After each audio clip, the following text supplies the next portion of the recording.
ในกรณีที่มีบุคคลใดบุคคลหนึ่งถึงแก่ความตายสิ่งที่เราต้องพิจารณาอันดับแรกคือบุคคลนั้นได้มีการทำพินัยกรรมไว้หรือไม่หากมีการทำพินัยกรรมไว้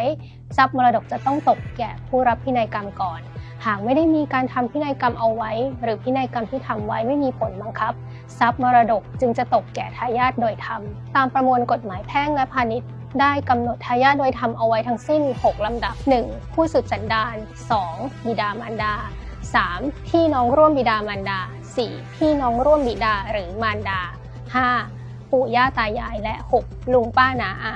ไม่ใช่ว่าทายาททั้ง6ลำดับนี้จะขึ้นมารับมรดกของผู้ตายได้ทั้งหมดพร้อมๆกันนะคะดังนั้นลำดับแรกคือผู้สืบสันดานจึงเป็นลำดับที่1ที่จะต้องถูกนำมาพิจารณาทายาทลำดับ2คือบิดามารดากฎหมายก็ได้ให้สิทธิ์ในการรับมรดกร่วมกับทายาทลำดับที่1เสมอแล้วคำว่าผู้สืบสันดานหรือบุตรของผู้ตายนั้น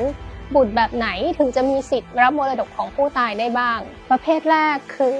บุตรโดยชอบด้วยกฎหมายนั่นหมายถึงบิดามารดาจดทะเบียนสมรสกันโดยถูกต้องตามกฎหมายอย่างไรก็ตาม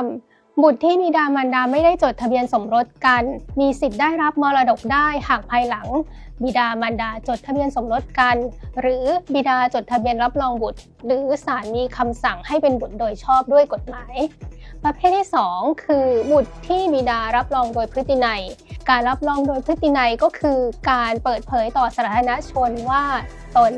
เป็นบิดาของเด็กคนนี้หรือการส่งเสียอุปการะเลี้ยงดูให้ใช้นามสกุลหรือแม้แต่ในเวลาที่แจ้งเกิดตนเป็นผู้แจ้งเกิดเด็กคนนั้นนอกจากนี้ยังมีบุตรอีกประเภทหนึ่งก็คือบุตรบุญธรรมบุตรบุญธรรมจะมีสิทธิ์ในการรับมรดกเช่นเดียวกับบุตรของเจ้ามรดกนอกจากนี้บุตรบุญธรรมยังไม่เสียสิทธิ์ที่จะได้รับมรดกจากพ่อแม่แท้ๆของตนอีกด้วยทรัพย์สินที่มีทะเบียนเช่นบ้านรถยนต์หรือแม้แต่เงินฝากในบัญชีธนาคารจะมีการเปลี่ยนแปลงทางทะเบียนไม่ได้หากไม่ได้มีคำสั่งศาลตั้งบุคคลใดบุคคลหนึ่งเป็นผู้จัดการมรดกหากท่านมีปัญหาสงสัยเกี่ยวกับเรื่องการขอตั้งผู้จัดการมรดกหรือต้องการให้เรายื่นคำร้องขอให้ศาลมีคำสั่งตั้งผู้จัดการมรดกท่านสามารถที่จะเข้ามาปรึกษาพนักงานอัยการที่สำนักงานอัยการคุ้มครองสิทธิ์และช่วยเหลือทางกฎหมายและการบังคับคดีหรือโทรศัพท์เข้ามาติดต่อเราได้ทุกเมื่อค่ะ